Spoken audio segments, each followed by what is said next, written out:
My parents demanded I sell my house to fund my sister's house, but I gave them the shock of their lives. Some people think family means sacrifice, but sometimes family is just another word for entitlement. When my uncle left me his house, a gorgeous Victorian with ivy climbing the brick walls and a garden that smelled of lavender, I thought it was finally my chance at peace. But my parents had other ideas. "Sell it," my mother ordered, her voice sharp. "Your sister needs a new home. It was a gift anyway. Don't be selfish. A gift. That was all my inheritance meant to them. Not security. Not a lifetime of memories. Just a bargaining chip for my sister's comfort." I didn't argue. I didn't cry. Instead, I smiled sweetly and said, "Fine, I'll sell it." And I did. But not to the person they thought.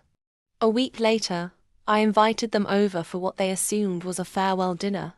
My sister strutted in, smug as ever, already planning where her designer couch would go.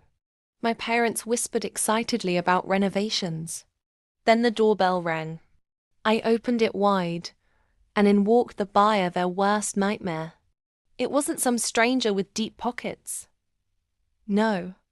I sold the house to their ex-best friend, the woman they had betrayed decades ago, the one they cut off after a bitter business fallout. She now owned the very house they had been salivating over. The room fell silent, tension so thick it strangled the air. My mother's face turned ghost white, my father sputtered, and my sister dropped her wine glass, shards scattering across the hardwood floor. "You didn't," my mother whispered.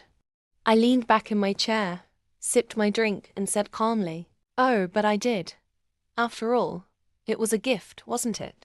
The buyer smiled wickedly, dangling the keys in front of them like a trophy. "And don't worry," she added, her voice dripping with mock sweetness.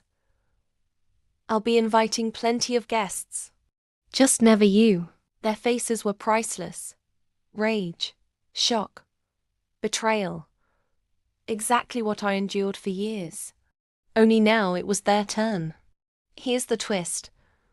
I hadn't just sold the house, I sold it to her at a fraction of the market value. Why? Because revenge is worth far more than money.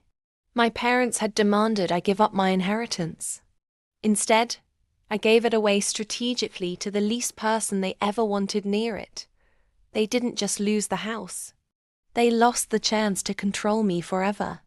As my parents stormed out, my sister trailing behind them with tears of fury, I stayed seated at the table, calm and victorious. Sometimes revenge isn't loud. Sometimes it's not about shouting or slamming doors. Sometimes it's just a set of keys changing hands, quiet, final, devastating. If you loved this tale of poetic revenge and shocking twists, hit that subscribe button on my YouTube channel right now. More jaw-dropping stories are coming your way, and trust me, you don't want to miss what's next.